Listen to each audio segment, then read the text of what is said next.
In Hawaii, the most isolated islands in the world, a unique culture took root in the land. The first Polynesians found running streams and broad valleys. In this place, one plant flourished above all others and shaped the lives of the people. To this day, kalo is regarded as the firstborn, the elder brother of the Hawaiian people.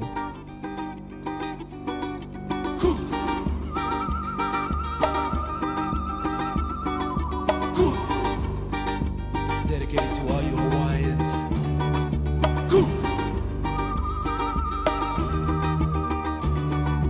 Roots of these islands belong to Hawaiian people. Yeah. Roots of these islands belong to Hawaiian people. Yeah. Once upon a long time ago. Among the Hawaiian gods, Kane is the life-giving force. Kane is the sunlight and all forms of fresh water. Kalo is the sacred plant of Kane. The leaves of the plant absorb the sunlight, while its roots are bathed in water. We care for the kalo, and it nourishes us. Kalo is an ancient plant grown 2,000 years ago in Egypt and China. The cultivation of this plant spread from southern Asia to Melanesia on its way to Polynesia and Hawaii. In these islands, kalo was brought by native planters to a higher state of cultivation than anywhere else in the world. The Po'ikahiko propagated more than 100 varieties, which flourished along the shorelines, in river valley bottoms, in the uplands, and on steep terraced slopes. They engineered elaborate waterways to channel stream waters to Lo'ikalo, where the water flowed from patch to patch. In the late 18th century, the first Western visitors to these islands were astonished by the strength of our people and the sheer beauty of Hawaiian taro gardens. They glimpsed a world on the brink of destruction. But despite the political and economic upheavals of the past 2 centuries, these roots are tended by modern Hawaiians and others who are determined to maintain their connection with the land. We need these roots to survive, so we learn to love the land. All people rise and unite, roots for the future Hawaiians. Waipio Valley is a famous taro growing area. Waipio once had its own poi factory, and so much taro that it was hauled out of the valley by mule trains and delivered to other poi factories on the island of Hawaii. Although the valley has experienced periodic floods and occasional tidal waves, kalo cultivation remains rooted in the land. I was born in Hilo, and I was brought to this valley when I was 4 years old because my mother was reared in Waipio, so she constantly came back to visit her father. The land is something that was pounded into my head by my mother, and she said that we shouldn't sell the land, and the land should always be kept in the family. And I think that's why I came back, to take care of something that is ours, take care of something that we can practice our sovereignty, because that's what sovereignty is all about. Without the land, to practice your culture, to practice your art, your language, then there is no sovereignty. Not at all. So this is where we practice sovereignty. This is the taro. We plant the taro, we malama the taro, we cook the taro, we eat the taro, and we share something that is very important to us. The situation in Oahu got very intense, especially the income living there. And we had the opportunity to move here, jobs available here. But as far as this piece right here, it belongs to the Keko'olani family. My wife and I have come down here and we've basically just open it up through hard work and labor. Also, we bring a lot of our students down. My wife is a language teacher and Hawaiian studies teacher at Wanaka High School. So she brings a lot of her students down here and they've helped with kokua. Each lo'i has a name. It's given a personality. So I know who it is. This first loi here is called Kamua Oloho. It's the first one to be remade again, so it's the first one to live again. The next one over there is Ho'ulu'ai to cause food growth. Yeah, down over there. This one's Ho'omana to cause strength, and Alolike working together. Sometimes you get all excited, I should be further along, but hey, I'm glad with what we're doing, and with the help of the Akua and our Amakua and all the youth that come, the Keiki and the Kamali'i and everybody, you know, we were able to slowly put it together. And every time when we plant, every time we put the huli back in the ground, we're recommitting ourselves to the Aina, to our families, to our older brother Halo and Nakalau Kapalili, which is the kalo, to our gods Kane, Lono, Kanalo, and Ku, to ourselves, to the Lahui.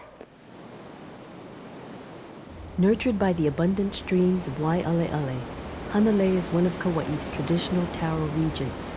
Here, the single largest producer of taro in the state, is located within a bird sanctuary managed by the U.S. Fish and Wildlife Service. We grow about 25 acres constantly. Because of the fish and wildlife, the agreement that we have, that we need to coexist with the endangered birds, we need to leave right after harvest our field fallow. That's why it's good to have a lot of fields open. As far as production, we harvest about 200 bags a week, and figured it out, you know, that's about 16,000 pounds a week. So the market is there. I think why we are at this level is because I think of the area that we're in, the location. You can have the best land for growing taro, but if you don't have water, it's very hard. And because we have the water, I think that's the key, nothing else. The Hawaiian farmers of Hanalei, a group of families from this area, negotiated a lease with the estate that owns Waipa, a valley that adjoins Hanalei. They are developing an economic base for their community centered on kalo and poi production. Hanalei produces the majority of the taro in the state. It has high rainfall, it's an ideal area. And we always felt strongly that a finished product of poi should be going out of Hanalei. And we wanted to create a good quality poi and basically put it back on the tables at an affordable price. Right now we're up to about upwards of 1,000 pounds of poi a week, strictly with volunteer labor. We're still at a cottage industry level, but we've learned the poi making process very well. And I think we are very close to actually be ready to go into a full-scale mill. Each week, fresh poi is delivered to Kupuna in the Hanalei area. Some of the families that eat our poi take about, 25 pounds a week on a regular basis, 25 pounds of poi. Aloha, Uncle. If they were to go to the market and buy poi, that would cost them, upwards of $75 a week. And with the economic situation, financial situation of the Hawaiian people, that's a ridiculous thing to ask. So it's very important to get this poi back in their diet as a staple food, because it's one of the healthiest starches in the world. Cheryl Alapai and her father Sam Mahuiki managed the taro patches at Waipa. We came here because of we wanted to farm in the event that the economy would get so bad where people had to cut out their own living. At least we would have a land base for people to do whatever just to subsist, And then we just went for it. Figured that if we're going to do anything in our lifetime, then we should do this. And now I'm kind of happy about planting taro, And it seems as though every day I want to be here and don't want to do nothing else. And you see everything grow. And whether people be crying wherever they're at and say, oh, boy, shortage, and I'm over here smiling. When I first started, I had to psych myself up to like working in the patch because I didn't have the same love that my dad does. So I I kind of hated it, in fact, when I first started. But after I started working in the patches and you look beyond the dirt and all that stuff, it's actually not so bad. You know, it's a nice place to come to, and you enjoy the creation around. It's quiet and peaceful. And then there's a purpose. I know that something good's going to happen here, big. You know, and it's going to benefit the community, not only ourselves.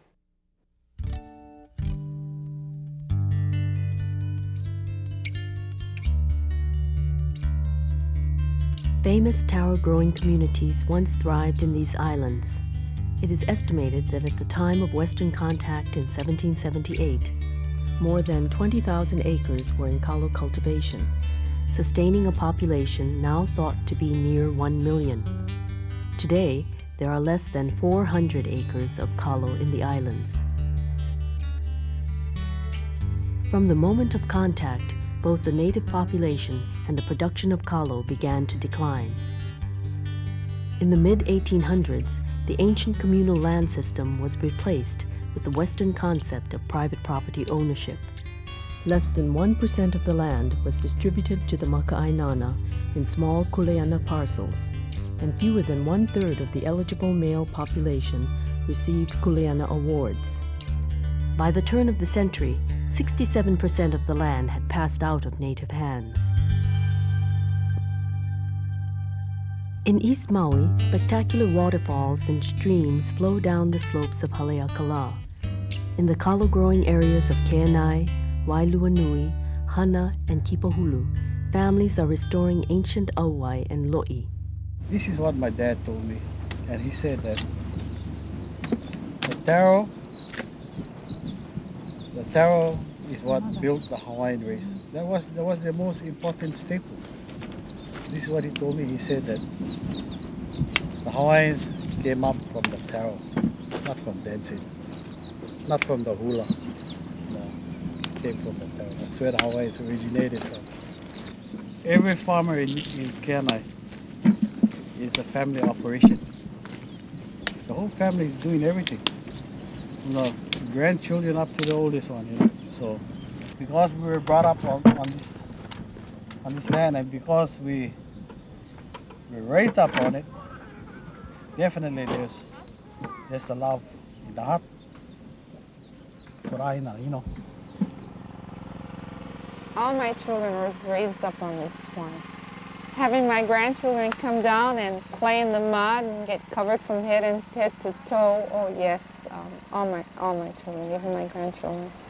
Hopefully I can pass on to them the love, and I know we have so far passed on the love for the land. We've named this farm Pulama Aina, and my daughter gave it this name. And Pulama Aina means to cherish the land. When I finally did decide to come home, we had the hardest time to even adjust to this kind of life coming from Honolulu. And but it took me like about 10 or 15 years before I could really get into it, you know. And now that I'm here, I'm getting very concerned about having somebody to take over when I retire too, you know. Hopefully, maybe one day, one of my children will come back and do what I'm doing. I've been growing taro since 1990. Came back to the lands from construction. Was doing real well in construction. Oh man, big money, nice paychecks. But just that building just wasn't my thing, building. So then I said, forget it, and came back to the country. We have family land here. I had the first choice to it. I guess because I like to work. Because you gotta like to work to stay here. Oh yes, I love to do this. It's all pleasure it is. It's like exercising in this. Keep yourself strong. I have 39 lois right now open, and going to open more. Kenai is a very special place, man. Look around you, you don't see buildings around you. You don't see hotels, you don't see street lights, and I hope to keep it this way. Once a major taro-growing region, the valleys of West Maui had large flowing streams and lo'i running from deep in the valleys to the shorelines. 3 years ago, there were just 4 or 5 lo'i in this whole valley region. Today, there are approximately 100 plus taro patches in this region. So we can see that there's been a logical progression back into taro farming. This particular area of Kahakaloa Valley is called Kaulu. There are a number of kuleana lands here in this area. A lot of the lands in these valley areas are owned by families, and they have to learn to live together and appreciate one another. And the only way they can do that is by working together. And when you work the land, you become close with one another because you have to cooperate with one another. And I think that's what kuleana lands are for people who have the land to come back and to make use of the land so that they can feed their family. Now, a lot of people come up to my place and say, "Oh, gee, what a beautiful place." Well, it goes beyond that. You have to work in order to make the place nice. And I've gone to many valley areas throughout the island of Maui. And each kuleana, each small kuleana is significant because of the beauty it has. And you appreciate going there when you see that it's well kept and taken care of because it shows love, it means love. When this whole place was in lo'i systems, I was about 9 years old, but when I was a kid, I was a pilau, pilau kid, they used to call me.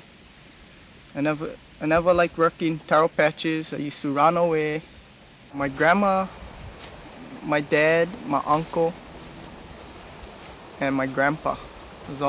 That's what they used to do for a living.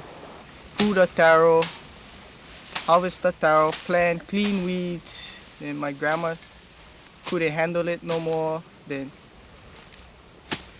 my dad started getting older, back injuries, then left it to my uncle. And when you have 5 acres, one man, you can't do all the job by yourself.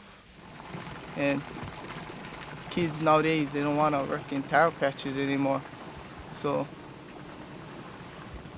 I was the lucky one to choose it. So now this is what I'm doing for a living. Taro 100% all the way. I'm Japanese, but I get Hawaiian in me.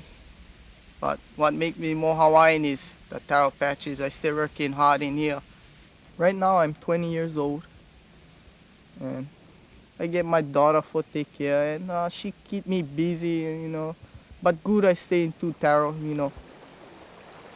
She can grow up in this kind of environment and she can think. And she start going to school, she know the changes and stuff, and it's good for kids.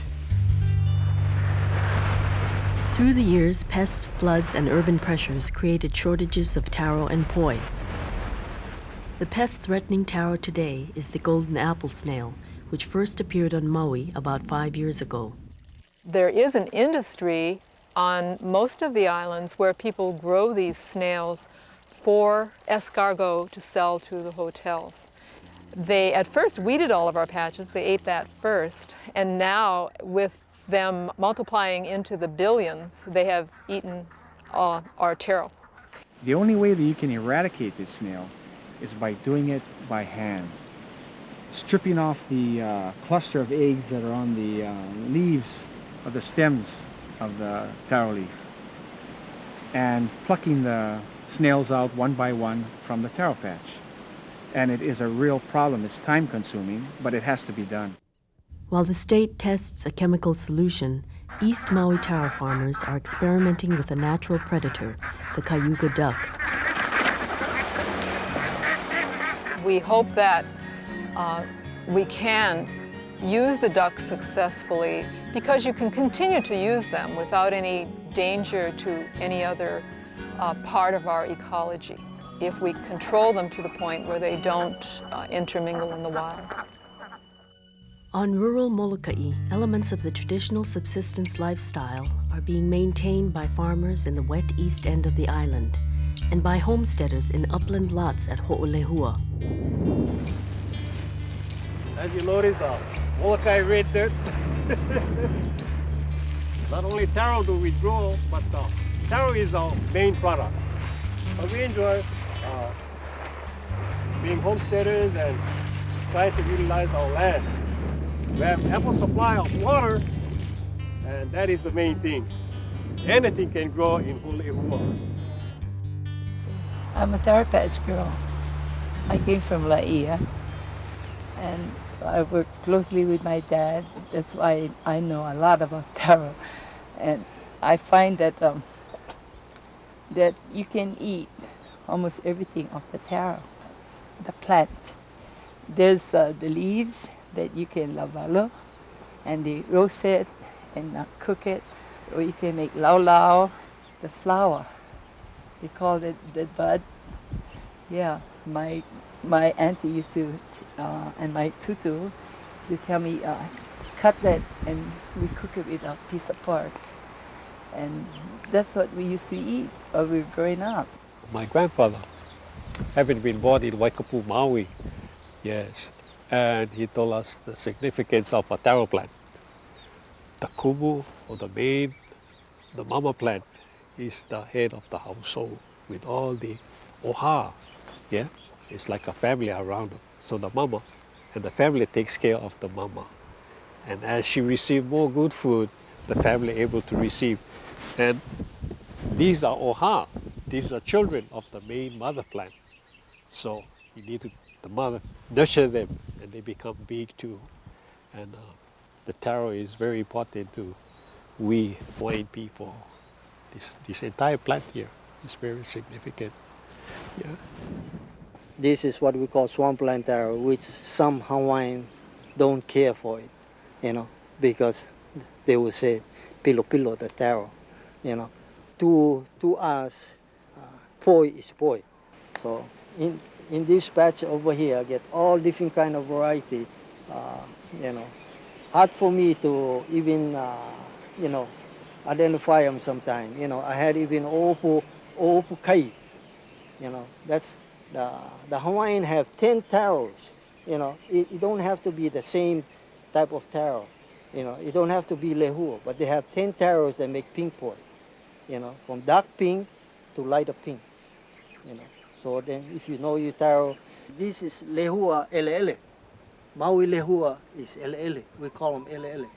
And this is one of the taro that makes the most darkest pink poi. Then you have lehua keo, you know, that will make a little bit light pink poi too. You know. So then you have lehua, no, pico lehua apipi. That's the one over there with that, you see underneath the leaf, you have that little lacy thing hanging down. It's kind of, let me throw a rock at it. Right there, that leaf right there. So that make a pink poi too. That's one of the good variety. Then you got this one over here. This is api, that api or api they call them. That I call every time I call white pea special. They don't grow too good, but I'm not particular because I'm a poi man. You know, I'm not particular what kind of poi I eat. You know, as long as I eat poi 3 square meal a day. Yeah. This is a good taro. I like this taro. Solid, good tasting. But you know about taro, somebody give you one taro. You try the variety, so try this. You try, oh, this is ono too. So you take out your plano. You go someplace out, you try this one. Oh, this is ono too, you plano. So you end up with plenty of variety. I guess that's why cowboy, you get plenty of variety. Oh, kamana, ulu, kamana, oh, ulu, kamana, oh, keola, oh.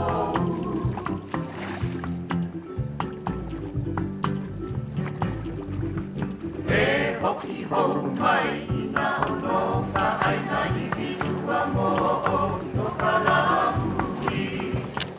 think this is the fun part.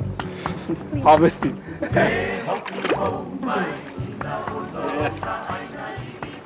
Yeah, they are fun though, because it's a good challenge, yeah. But now all that work you do, now you do is feel good. Eh?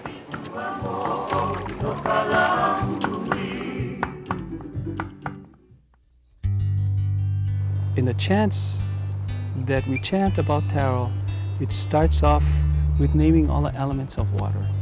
E kane, kawai olai, kane, kawai pano, kia poa, kia ilio, holo I ka lewalani kau kea I ka pua, I ka ua me ka mā kani.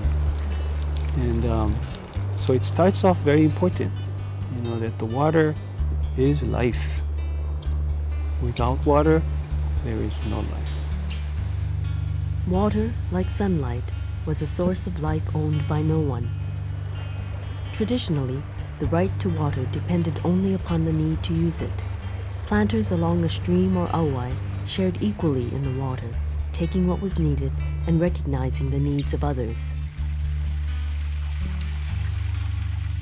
Throughout the islands, the flowing waters were intercepted in the mid to late 1800s by sugar planters, buying vast tracts of dry lands that could be made productive and profitable with water.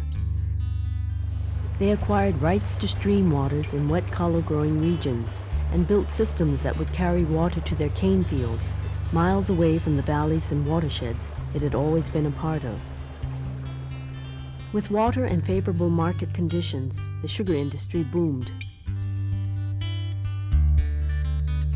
During this period, the Hawaii Supreme Court made a series of decisions that legitimized the plantation's large-scale diversions and the taking of water from kalo planters. The loss of water coupled with the loss of land had a devastating effect on taro growing and changed the face of Hawaii. Oahu, the most densely populated and urbanized Hawaiian island, was once the home of prolific taro growing regions. Today, the Cultural Learning Center at Ka'ala is restoring the lo'i and reviving kalo traditions with students and community groups. These are ancient lo'i, has been here for hundreds and hundreds and hundreds of years. These lo'i go all the way up to the mountains. All this way are all old lo'i. We started our work working with alienated youth programs down at the ocean, down at the parks. It was with a program called the Hawaiian Rap Center. So when you come inside here, you see the spacing? Between each plant is about tip of the finger to the elbow. Okay. And then slowly when the land began to open up to us to use for a youth camp, they said, oh, use it for recreation. But, we weren't satisfied with that. They're like us always, just use it for play. Somehow everything, the ocean, the land is for play. We saw recreation as recreation, and finding ways that we can learn more about our culture. And we are in the valley that, right in this place we are, is probably at the heartland of the lo'i of all of the Waianae coast. And just started clearing the rocks and then bringing the water to the lo'i. So the process of working with the aina, working with the lo'i, with the kalo, with all our plants, is just a process of regrowth and rediscovery of ourselves. So just try to let these rocks in the water and the plants try and teach us how to live, in that balance, that kind of harmony. The valleys of windward Oahu and the powerful flowing streams of this region once supported large numbers of people who cultivated kalo. This place is called Hakipu'u. I'm born and raised over here, and from what I know, all my family is from this area. My genealogy is from this area. My roots is from this area. All I know is taro. They did taro. They pound poi. People needed to eat. When they wanted to eat, poi was there. Taro was there.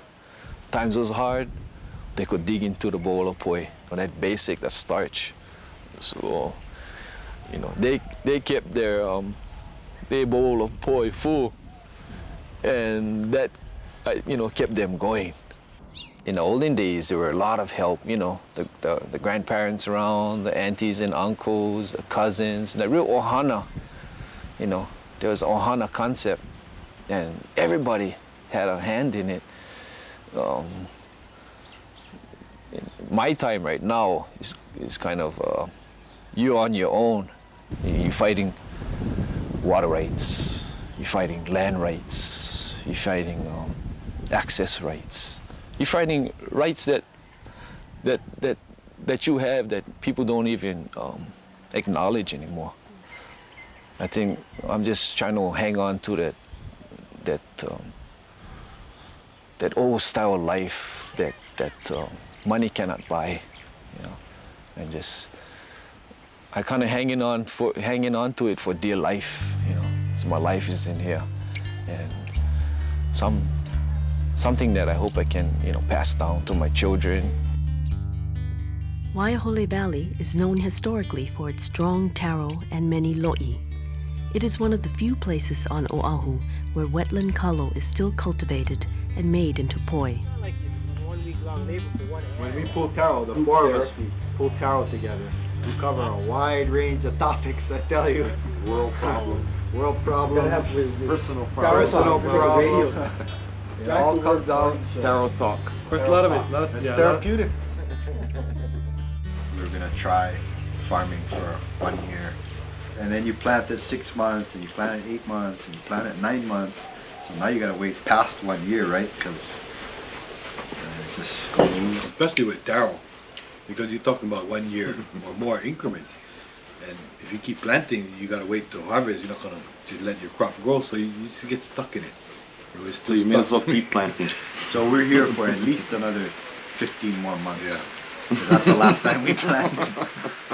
It's kind of like your babies. You know, you're nurturing them, and they're part of what you have produced, and what you have done is part of you too. You know? So the taro, it becomes like part of you. It more closely follows the rhythm of your own life too. Like, you know, corn, 72 days, man, it's out of there, it's gone. But taro goes, almost all the taro varieties are a year, more than a year. So the whole, you know, the whole cycle of the weather that we go through, the yearly cycle, the seasons, you know, all the different things that you do as an individual. This one crop is going through the whole thing. And the taste and the shape of it all is affected by those seasons. You can see in the shape of the corn if you had a time when there was too much rain and the taro wasn't growing well. It's hard to describe because you gotta, like, it's more of a aesthetic experience rather than an economic one. It nurtures you while it's growing rather than when you harvest it, as well as when you harvest it. If you look closely at any place, you see something that's really interesting, you know, and something that's maybe been there for a long time and is become part of that place. I mean, this place, taro is the right plant to grow in a lot of, taro is a good plant to have here. And it has a long history of being here. So it's just like we jumped in as part of that history. And that's what makes it, you know, fascinating to grow. Hui Ulumea'ai, a non-profit organization, was established to support the Waiahole community's long-standing agricultural traditions and to promote economic activities based on food production. The group renovated the old poi factory, which is used by several small businesses, including the poi operation run by Laurie and Paul Rapoon. We come down here once a week and make the poi. We sell it on Fridays, and it all gets sold. And we have no middleman. We don't have to take it all somewhere and wait to be paid. The farmers get a better price for their taro, and the community has a place where they can come and get poi. How are we doing, Kaloa? There's a lot of people that come from around the island and, you know, even call us from the other islands. But our main purpose is to serve our community, you know. So when there's a shortage, they don't have to go running around and looking for taro. They know they have taro right here. They can come and get taro, or they can come and get poi, as long as we have it. Tammy Smith and her family, operate a catering and plate lunch business out of the same building. In this catering operation, I try to use people within my community, in my area to buy my products from. My green onion comes from Hauula, from green growers. My poi comes from the Rapoons. Whatever fishermen are available on this side, whatever fish they have, we try to purchase it from them. I try to use the community sources first and then go out from there. Who buys my food is the community. It's the local people that we take care of. This is not a tourist stop. It's a local talk story place. Poi goes as the window opens. 10 o'clock, it's all sold out. It's part of our culture. So, everybody wants to be Hawaiian now. And I think being Hawaiian is being able to eat poi.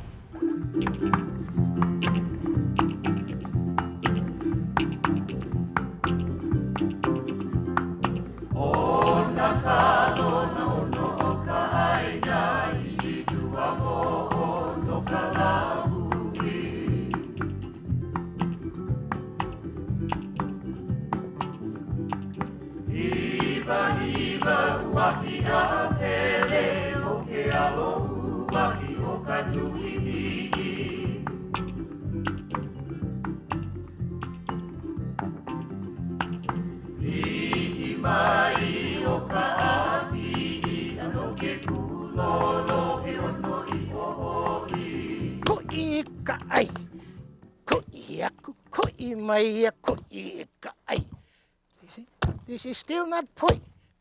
This is ai. And this is a small batch. And when we used to do it, we have a big family. It's a lot of kalo you have to. Poi was always in the family anyway, yes. In her family, she had about 11 or 12 around a round table. All they did had a big bowl, and then we sit sideways and get our fingers in it, or spoon. Yeah, but first was a 2-finger poi. Yeah, and that's good enough for me. Maybe some need 3 if they have big mouth, but mine is 2-finger. Then the cake is at 1 finger. Pololu is a poi. When it's hard to grind, hard to kui, just like mana, the taro, when you pound, he bounces. But when you kui that poi, honor that poi. If you eat pololu, you don't care for other taro, because that taro is honor. You eat more poi on that. Now, you have never seen me mention the word poi. It's ku'i'ika'ai. We are still preparing food. We are still preparing food.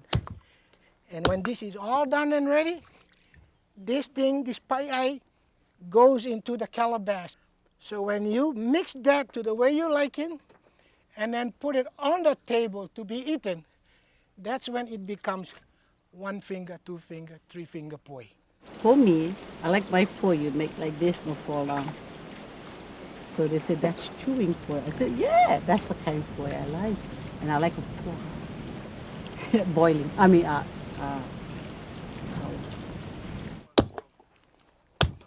The 2 words I can say is pure food.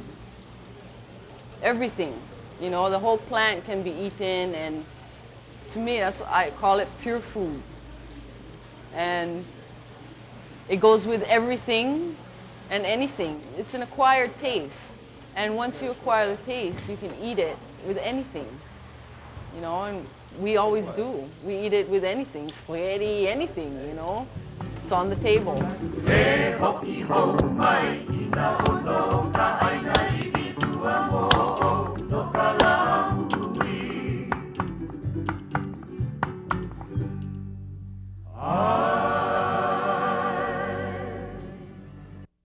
Taro is eaten today by millions of people in Asia, Africa, Central and South America, the West Indies, as well as in the Pacific. It is one of the world's most nutritious foods. Kalo's starchy root is high in fiber, protein, and carbohydrates, and contains less fat than rice. The stems and leaves of the plant are filled with vitamins, calcium, and iron. Kalo nourished generations of healthy, physically powerful Hawaiians, and today it is helping to bring Hawaiians back to good health. How are you doing? Good. At Maluhia Church on Maui, the Hawaiian diet is in progress, with poi made by Aimoku and Lehua Pali. For 21 days, we have 21 participants who is monitored by the doctors, nurses, every day, morning and evening. Like they get high blood pressure or diabetes and stuff like that. This food help them get rid of the ailments. The Hawaiians used to eat 9 pounds of poi a day, and they stayed slender because poi is a carbohydrate, so it just splashes you right out, yeah? And we didn't know that poi was our main cause. And the limu or all the other foods were condiments to the poi, not the opposite. Now we have to change our concept that poi is first. It's not a condiment. It's your main source of food. We pressure cook up for 1.5 hours to 2 hours. Everything is pushed inward instead of taken outward. If you steam it, it goes like this, yeah, and see. So all the nutrients is in here. And if you do it right, you eat the taro, it's sweet. Yeah, very sweet. We named our diet La'au no Kamea Ai, which means medicine in the food. And I think it's very appropriate. It's curing our diabetics, hypertension, and also cardiac people. So, we're very proud of our food here because it's all locally grown. And we get our taro from the taro growers here in Kenai. You have to understand that we're feeding these 21 people, and they all have problems. And if you look at this, we have their lives in our hands. So we have to be extra careful. Anyone shopping for poi knows that supply is short and prices are high. The state's largest processors now make poi only 3 times a week, and once it's delivered, it doesn't sit long on the shelves. Filling in the gaps is Vaughn Logan, who sells upland taro directly to consumers at a Honolulu swap meet. Every time that you go into the store, if you walk near the poi section, inevitably you will hear somebody say, "Oh, this poi is so expensive. Honey, hurry up, grab the poi before no more." Everybody thinks that there's a taro shortage.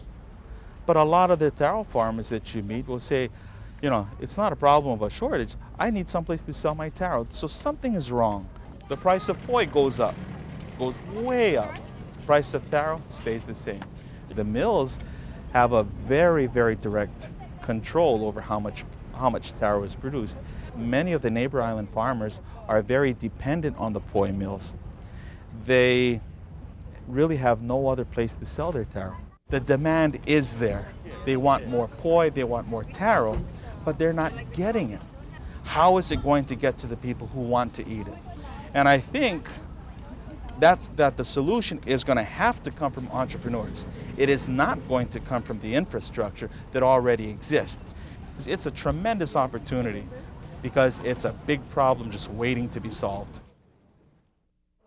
Many of Hawaii's taro growers today do not own the lo'i their families may have built and worked for generations. In Keanai and Wailuanui, farmers who lease lands from the state want to make sure the lands remain committed to kalo. 2 or 3 weeks ago, we had a state public auction on these lois. And my biggest concern was it was specified that these agriculture lands are for diversified agriculture, which I believe that it shouldn't be. It should be for specific use, which is taro productivity. Nothing else. No diversification. Because when you look at all this land, this is an engineer feat to build all these lois. And you cannot You cannot come in here and destroy all this. This is like an archaeological site, you know, and you cannot do it. It has to be preserved this way, and this is the way it's supposed to be. And this is the way the old Hawaiians wanted it to be, and that's why I'm working the land. I'm trying to preserve what they did for us. After years of negotiation, long-term leases in Waipio Valley have recently been worked out between the Taro Growers Association and the valley's largest landowner. However, another problem has emerged involving tour groups in Waipio. Ever since I can remember, we always had tourists coming into Waipio Valley without tour operators. We never had problems when that used to be. They used to come down on their own. Today the valley is divided. You know, it's either you're with the tour operators or you're a taro farm, and because it's divided, you have more conflict. I don't think we have to give up our culture. You know, the valley has been known to grow taro. And it's nothing about tourists. It's just how it started and how it's grown out of proportion, you know. And the valley's hurting, and it needs time to heal. I don't think Waipio was ever put here to be rich. If you would compare farmers and tour operators, you know, they make way more money than what we make per day, but what you feel inside is a better quality than the actual dollar. I think when you work the land and you're a farmer, it's like everyone is equal. You know, we're all equal. We bend as low as the next farmer or whatever, and we also enjoy the same rewards. Most of my water comes from the mountains. All the springs add up, and they all come seeping down, you know, down in the river. You gotta let some water go in the river. You know, it's not just you and your demand, but it's the environment also. You know, the water has to touch the ocean water, because that's where the sweet water is at. The fish from the outside gonna come to the coast, and all from the mountains will do the same. And this is where they propagate. So for us Hawaiians, that's a must. You know, we need to keep the door open. We need to have the waters flowing. Windward Oahu taro farmers sued the Board of Water Supply in 1976 for restoration of stream flow that had been severely reduced by municipal pumping. For most taro farmers, going to court to reclaim stream flow may not be a practical solution. Can you afford to meet the challenge is what it comes down to. Our water rights case, luckily we qualified for legal aid. You can write all the laws you want, but if you can't afford to go to court, it doesn't matter. You can't enforce your right. You have to be able to enforce your right. It's like, well, the famous McBride case. If you can win, you get it. As a 50-year-old case, and they were able to pay those lawyers for a couple of generations. And there were taro farmers there. There were taro farmers there, and they got squeezed out. The argument, you know, two sugar companies were fighting with each other over taking the water, and the guys who were in the middle, using the water, they, you know, they're forgotten, long forgotten, long gone. Their taro patches dried up, and they left. Water would be, I guess, the #1 issue. We had a time where a hydro company was trying to take water from the Hanalei River into the Wailua River so that they can run the hydro there in Wailua. And we fought that, and we, won. But I've heard that they are regrouping the hydro company, and they're reapplying again. And so we need to regroup also. When my dad them and my grandma them was raising taro, they have 3 sources of water. One is the spring, the other one comes down from the mountain, and we used to take from the river. So we had lots of water. So when I started opening up patches, I only had the spring. Then when I tried to reopen the other ditches, the plantation, didn't like the idea. They're so greedy about the water, telling that's theirs. So it had a big commotion, almost throw blows, everything. But they told me, I can't take the water, that's not my right. So what I just did is they just laid my pipeline and I just took the water and I got all the water I like today. And they didn't see me about it, so I have all the water I get now. Exact same place where the sugar plantations diverted the water out of the valley for sugar plantations. They put the sugar fields down below here, which was legal for them to, where they robbed the lo'i from the water. I mean, the water, they took the water, dried up the lo'i for sugar. We went right back there and stuck our pipes in the sugar cane. We put our dam there, a small little dam, and put our pipes right there. But that sugar cane system was over the ancient system. It's where the Po'ekahiko had ran the awai. So we felt perfectly justified in bringing water back. The Waihole Ditch and Tunnel System collects water from 37 stream intakes in the wet windward valleys of Waihole, Waikane, and Kahana. This water is transported through the Ko'olau Mountains to the sugar fields of the Ewa Plain more than 15 miles away.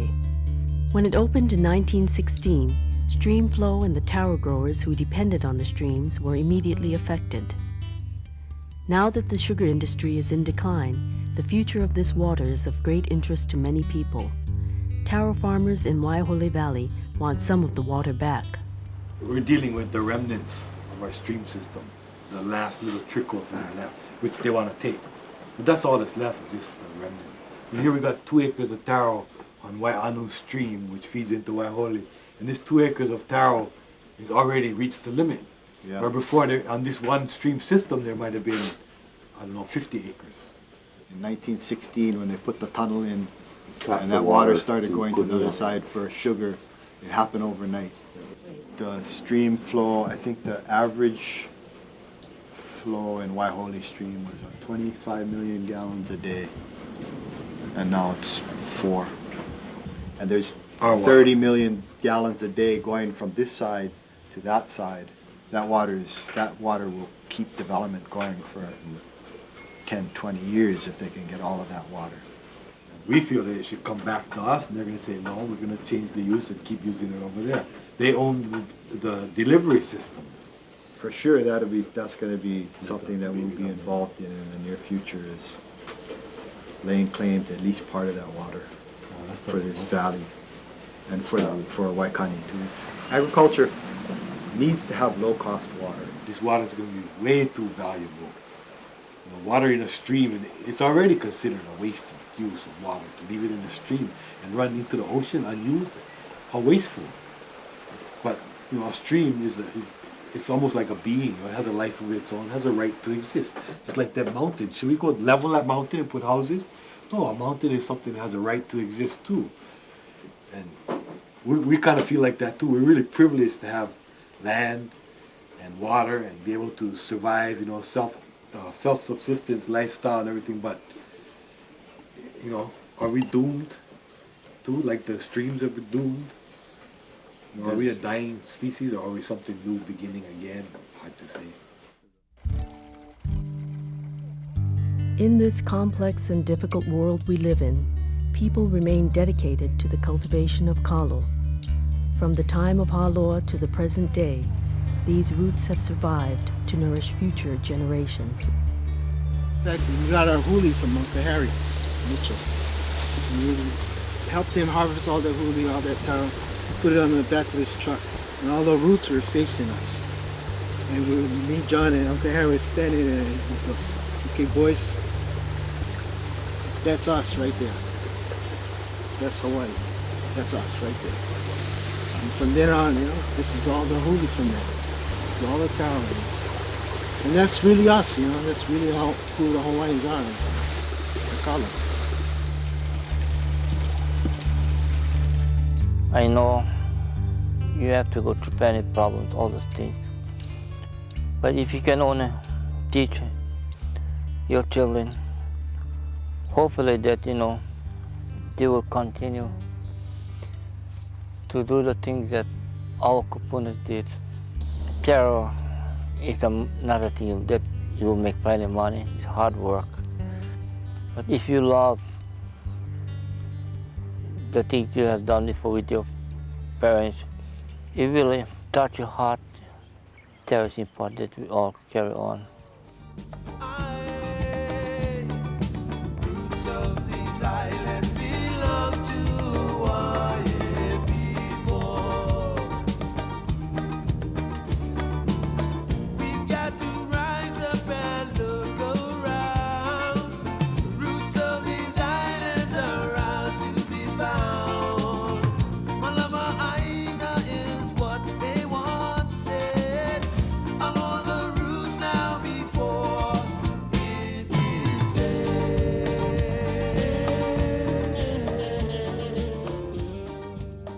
The people gotta bring back that taro.